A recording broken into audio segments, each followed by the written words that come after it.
Boa noite, irmãos, graça e paz. Vamos estarmos aqui na casa de Deus. Vamos abrir a palavra, nossas Bíblias, em Zacarias, no capítulo 5. Nós vamos ler do versículo 1 até o versículo 4. Amém? Nós estamos estudando o livro do profeta Zacarias, capítulo a capítulo, e estamos estudando as 8 visões do profeta Zacarias, e hoje nós chegamos aí na 6ª visão. Vamos colocar de pé, reverência à palavra do nosso Deus. Eu vou ler os irmãos, por gentileza, acompanhem. Diz assim: tornei a levantar os olhos e vi, e eis um rolo voante. Perguntou-me o anjo: que vês? Eu respondi: vejo um rolo voante, que tem 20 côvados de comprimento e 10 de largura. Então me disse: essa é a maldição que sai pela face de toda a terra, porque qualquer que furtar será expulso segundo a maldição, e qualquer que jurar falsamente será expulso também segundo a mesma. Fala-ei sair, diz o Senhor dos Exércitos, e a farei entrar na terra, e farei entrar na casa do ladrão, e na casa do que jurar falsamente pelo meu nome. Nela permitirá e consumirá a sua madeira e as suas pedras. Amém? Sentados. Espero que um dia das minhas dificuldades, a gente leitura seja acabar. Amanhã eu vou fazer a última consulta, né? Poder fazer a operação da intestina. Aí vai melhorar. Irmãos, esse texto de Zacarias, essa sexta visão, ela está ligada às outras duas visões posteriores, subsequentes, a visão do Éfano e a visão dos 4 carros. Uma coisa comum, ou algo que liga essas 3 últimas visões, é o verbo sair. O rolo voante, ele sai. O Éfano, ele sai. Os 4 carros saem. É como se o profeta Zacarias tivesse, em algum momento, sido levado ali ao controle, ao centro de comando do universo, ao centro de comando de Deus, né, e visse Deus liberando essas coisas. A visão do rolo voante traz para cada um de nós, e especialmente para o meio do povo, né, pós-exílio, aqueles contemporâneos aí de Zacarias, os primeiros receptores da mensagem, ouvintes primários daquela palavra, é que o povo será julgado. O pecado será julgado. O pecado é aquilo que nos afasta de Deus. O pecado foi aquilo que fez Israel ser levado do cativeiro babilônico. O pecado é realmente algo que faz a nossa comunhão com Deus cessar. Ele é digno de morte. Na verdade, Paulo fala isso em Romanos no capítulo 6. O salário do pecado é a morte. Eu costumo dizer que é o único salário que não é inflacionário, né? Passa o tempo, os séculos, o salário do pecado não precisa de reajuste. Continua sendo o mesmo. A morte. E o pecado, irmãos, é pior do que tudo. É o mal pior do que tudo. O pecado é pior do que a doença. O pecado é pior do que a solidão. O pecado é pior do que os problemas. O pecado é pior do que a morte. Porque o pecado nos separa de Deus. E o povo pós-exílio Israel, por exemplo, precisavam entender que eles ainda estavam, eles permaneciam debaixo da lei, eles tinham que obedecer à lei de Deus. O que Zacarias vê agora? Um rolo voante. Essa expressão é muito assim comum para a gente, é uma coisa muito estranha para cada um de nós. Se você chegar hoje na sua casa, ou falar com uma pessoa que não está com o estudo bíblico, ou um amigo que nunca leu o texto, mesmo que seja crente, né? Talvez não tenha conhecimento desse texto, assim, hoje, lá na igreja, foi falado um rolo voante. Mas o quê? O que é isso? Olha, o rolo voante é uma coisa comum, né? E ela segue, essa visão segue o padrão das outras. Qual o padrão que eu me refiro? Isaías, ele vê, o anjo pergunta para ele o que ele vê, ele responde, e o anjo dá a explicação. Né? Segue o mesmo padrão das demais visões. Esse rolo voante é uma pele, um pergaminho, onde era escrito os textos. A Bíblia, os textos antigos, eram escritos em pergaminhos. Esses pergaminhos eram rolos, eram livros, como a gente tem hoje. E o texto diz que esse rolo está aberto, ou seja, ele está pronto para ser lido. Está escrito dos dois lados. Zacarias, ele é um pouco mais detalhista do que nós somos, pelo menos que eu sou, quando você vê, ele fala que vê um rolo e diz as medidas do rolo, que é algo simbólico também. Ele tem 20 côvados por 10 côvados, seria 9 côvados por 4 côvados e meio. Se arredondar, põe o variável, né? A medida dele. O côvado era a medida da mão até o cotovelo, né? Então era 45 a 50 centímetros. Depende do braço de quem media. Então pode botar 10, 20, 10 por 5, né? Então é um forno aberto. Essa era a visão que Zacarias teve. Era um míssil teleguiado, um outdoor voando, né? Falando, declarando o pecado do povo. Ele não é uma coisa pequena, né? Um objeto voando, né? Com essas medidas naquele tempo, não era algo assim que não seria notado. Esse rolo era grande. A medida era, a gente não é coincidência, era a medida do santuário, era a medida do Santo dos Santos. Então, o que se tem aqui? A medida do pecado, a medida da transgressão, o que é certo e o que é errado, não é medido por nós mesmos. Não seria medido por aquele povo e não é medido por nós mesmos. Não somos nós que temos o padrão, a régua moral, a saber. Não somos nós que dizemos que está certo e o que está errado. Não somos nós que definimos isso, embora possamos querer ou tentar, mas nós não definimos isso. O homem não vai ser julgado de acordo com o seu próprio entendimento. O ser humano não vai ser julgado ou pesado na sua própria balança. A regra, a medida, a lei é a lei de Deus e não as nossas próprias leis. Uma ponte que nós temos hoje, uma aplicação, que normalmente as pessoas dizem assim, mas eu não creio assim, eu não entendo assim. Olha, como você creu, como você entende, com todo respeito, não muda a realidade dos fatos, não muda a palavra de Deus. Nessa geração que nós vivemos de relativismo, que tudo nada é absoluto, tudo é relativo, as pessoas pensam assim, mas isso aí depende. Né? A palavra de Deus é assim, sim, não.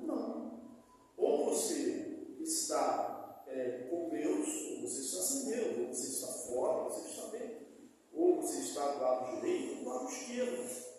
Não existe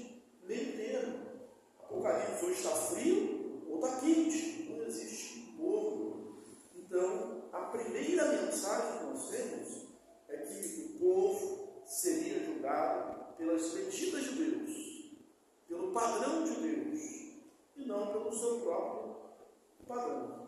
Esse rolo voa, e ele voa por toda a terra, toda a terra. Esta é a maldição que sai por toda a terra. Não existiria um lugar, um local, não existe, onde a palavra de Deus não tem influência, onde esse julgamento não chega. E um pouco mais abaixo, ele vai falar, as pessoas podem estar, o ladrão, o perjúrio, ele pode estar dentro da sua casa, escondido, uma fortaleza, ele ainda assim será achado ali. O julgamento é sobre toda a terra. Vamos lembrar que aqui ele começa com Israel, os judeus, e depois com as outras nações. O apóstolo Pedro ele fala isso. Só primeiro isso, capítulo 4, versículo 17 em diante. Ele diz, é chegada a hora de começar o juízo pela casa de Deus. Então não é lá por fora que começa, é pela casa de Deus. E aí Pedro comenta assim, olha, se nós vamos receber esse juízo, imagine aqueles que não creem, aqueles que não creem em Deus. Mas o juízo começa pela casa de Deus, começa de dentro para fora. Esse rolo, ele enche toda a terra, com uma grande mensagem, proclamando ali o pecado do homem. E ele chama isso de esta maldição. Você já não precisa dizer nada, é uma coisa ruim. A mensagem aqui é uma mensagem para que as pessoas se despertem. Lá em Deuteronômio, nós vemos São do Monte, escolhei, este proponho hoje diante de ti a bênção e a maldição. Qual foi o conselho que foi dado? Ele escolhe, pois, a bênção para que viva tu e teus filhos. Se você obedecer a lei de Deus, se você obedecer a palavra de Deus, você está escolhendo a bênção. Se você se afastar, você está escolhendo a maldição. Então, escolhe hoje a Deus. Toma essa decisão. Josué fez isso. Ele diz, escolhei hoje a quem se vais, ao Deus, ao Senhor, ou aos deuses da terra de Canaã, aos deuses que serviram os vossos pais. E aí ele diz, eu e a minha casa serviremos ao Senhor. É isso que precisamos fazer. Eu e minha casa serviremos ao Senhor. Lembrando ainda de Josué, no capítulo 1, versículo 8 e 9, um texto que eu gosto muito. Não cesse de falar do espírito da lei, não te medita nele de dias e noites, para fazeres tudo quanto nele está escrito. Não te desvies nem para a direita, nem para a esquerda. Então farás prosperar todos os teus caminhos, e serás bem sucedido em tudo quanto realizares. Normalmente, nós decoramos, guardamos e queremos só essa última parte, E serás bem sucedido em tudo quanto realizares. Recebe aí, meu irmão. Você vai ser bem sucedido em tudo que você realizar. Bom, amém, verdade. Só tem que ter um outro também, Qual é a condição dessa promessa? Não cessar de falar no livro da lei. Meditar nele de dia e de noite. Não se desviar nem para a direita, nem para a esquerda. Lembra, a medida é de Deus. A regra é de Deus, a lei é de Deus, não é nossa. E aí você vai ser bem sucedido por onde quer que fores, por onde quer que andares. Essa é ainda a nossa maior necessidade. Esse deve ser o nosso objetivo, obedecer a Deus, obedecer a sua palavra, a palavra dele.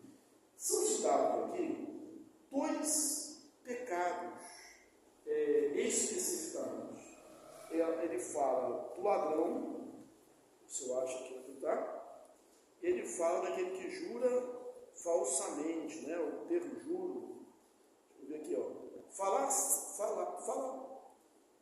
Falarei sair, diz o Senhor dos Exércitos, e a farei entrar na casa do ladrão e na casa do que jurar falsamente pelo meu nome. Se você lembrar dos 10 mandamentos, esses 2 mandamentos são lá. Esses 2 mandamentos são lá. Êxodo, capítulo 20. Não terás outros deuses diante de ti, não farás para ti imagem de esculturas. O terceiro é: não tomarás o nome do Senhor teu Deus em vão. É o que está aqui. Não tomar o nome do Senhor Deus em vão. Está repetido, né? A ordem.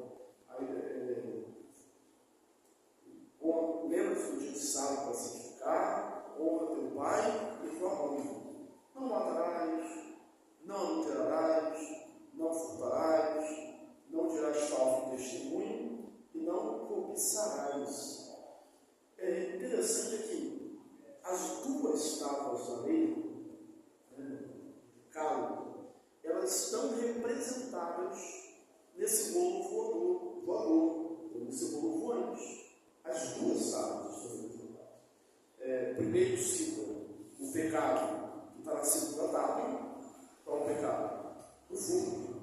Ele vai entrar na casa do ladrão, né? O juízo vai estar na casa do ladrão. E o pecado de jurar falsamente pelo nome de Deus, que está na primeira tábua. A maioria dos comentaristas entendem que essa citação de 2 mandamentos, e vai ser uma curiosidade, né? Eu não vou me arriscar a dizer como alguns comentaristas dizem que mas pelo menos é uma grande curiosidade. Esses mandamentos estão no meio, né? Não honrarás o Senhor teu Deus em vão, no meio da primeira tábua. E não furtarás, no meio da segunda tábua, né? Dando uma ideia de representar realmente toda a lei. É necessário guardar toda a palavra de Deus.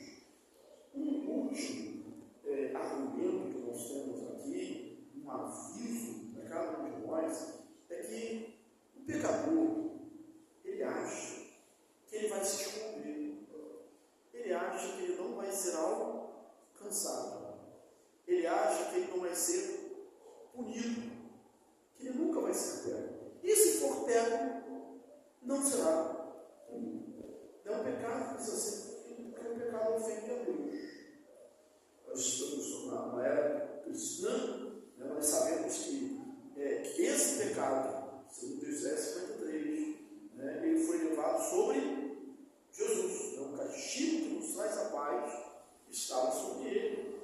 Deus entregou o seu Filho, né, para tomar o nosso lugar e fazer-se ali a justiça de Deus.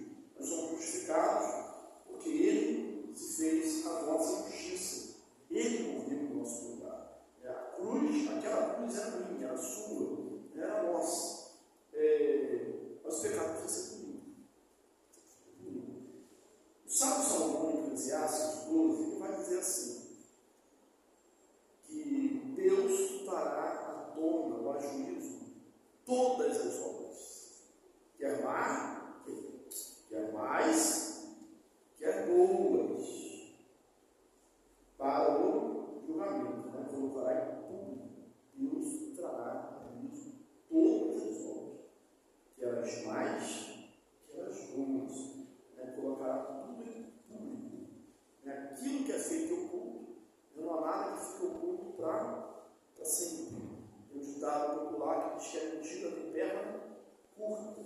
Então, vai ser descoberto, vai ser julgado. Quando a gente vê isso aqui no texto, né, é que ele vai entrar, vai perseguir, vai chegar, né, aquele que é o ladrão, aquele que jura falsamente pelo nome de Deus, vai pernoitar e vai destruir a sua madeira e as suas pedras. É uma alusão à fortificação, à casa. Embora você numa casa de madeira, ou numa casa de pedra, uma forte estrutura, né, ainda assim você vai ser descoberto ali. Nós cremos que Deus é onisciente. Salmo 139 diz isso, entre outros textos, claro. Senhor, me sondas e me conheces. Sabes quando me assento e quando me levanto, de longe penetra todos os meus pensamentos. Sabe o meu andar. Deus conhece todas as coisas. Tudo sobre nós. Ainda se nós fizermos como o salmista na nossa cama, mais profundo do abismo, mas sabe, Senhor. Deus sabe. E temos textos que a gente pode citar para mostrar isso. Por exemplo, quem é que viu Caim matando Abel? Ninguém viu. Só Deus. Não foi suficiente mais. Né? Só Deus viu. E quando Deus pergunta alguma coisa para os servos dele na Bíblia, não é porque ele não sabe, é porque ele quer uma confissão, né? Onde está o teu irmão? Eu sabia onde estava. Eu tinha testemunhado tudo. Então, quando Deus pergunta, ele não quer saber. Não é que ele não saiba. É porque ele quer uma confissão. Ele pergunta para Adão e Eva: onde estás? Não é que ele não soubesse, ele não estava escondido nas árvores. É porque ele queria que confessasse o pecado. Sara, quando recebe a notícia de que ela daria à luz, e ela era já uma mulher idosa, ela riu. Ela riu onde? Onde que ela estava? Ela riu na presença dos anjos? Não, o texto diz que ela estava dentro da tenda. Ela chutou e riu. Mas Deus sabia. Né? Deus falou para você. Deus sabe todas as coisas. Acã, pecado de Acã, causou ali uma derrota colossal em Israel. Qual foi o pecado dele? Na tomada de Jericó, o Senhor Seguro não tomasse despojos. Os despojos eram normalmente o salário, a recompensa dos soldados. Falou para não tomasse despojos disso tudo. O que Acã fez? Ele viu ouro e uma capa babilônica. Ele pegou aquilo e enterrou, escondeu dentro da sua tenda. Ninguém sabia, ninguém tinha visto. Mas Deus sabia. Então, Deus traz à luz todas as coisas. A luz revela todas as coisas. Por isso é necessário confissão. Por isso é necessário arrependimento de Deus. É uma transparência. O pecado mais condenado por Jesus no Novo Testamento foi a hipocrisia, a mentira, uma vida falsa, uma vida dupla ali dos fariseus. Então, é necessário que haja sinceridade, né? Vivermos de acordo, usando aqui as palavras de Paulo, cada um viva de acordo com aquilo que já alcançou. Né? Então, vamos viver de acordo com o que alcançamos. Não estagnar, vamos continuar progredindo, né? Santificando, crescendo na presença de Deus, mas a hipocrisia não deve estar conosco, ela não é a nossa aliada. Então, essa visão do rolo nos ensina isso, nos ensina que a medida não é a medida do homem, é a medida de Deus. O padrão é o padrão de Deus, o julgamento é pela lei de Deus, e essa palavra ela é imutável. Luz passará dos céus e da terra, porém as minhas palavras não passarão. Quem tirar um livro, um tio da lei, vai ser tirado também os galardões. Quem acrescentar, vai ser acrescentado os flagelos. Então, a lei de Deus, a palavra de Deus, ela permanece. Passa o tempo, passa as gerações, os costumes mudam, as pessoas mudam, nós mudamos.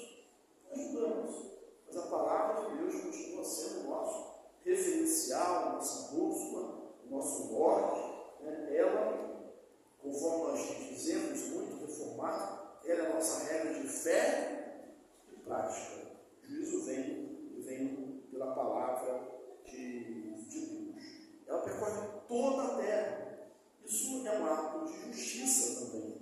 Ninguém vai ficar impune. Ninguém vai ficar. Deus sabe, Deus vê.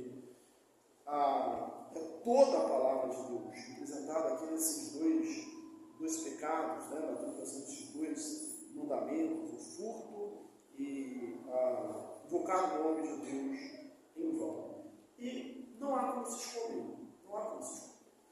Lembrei aqui agora, na conclusão, eu citei já esse texto recentemente aqui na igreja, Apocalipse 6, na vida de Jesus, na volta de Jesus, aí o texto de Apocalipse assim, que naquele dia, os ricos, os grandes, os poderosos, os livres, os escravos, se esconderão em cavernas, acho que versículo 6, 7,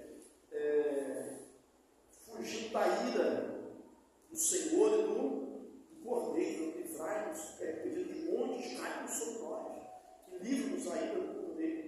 Mas não tem como se esconder.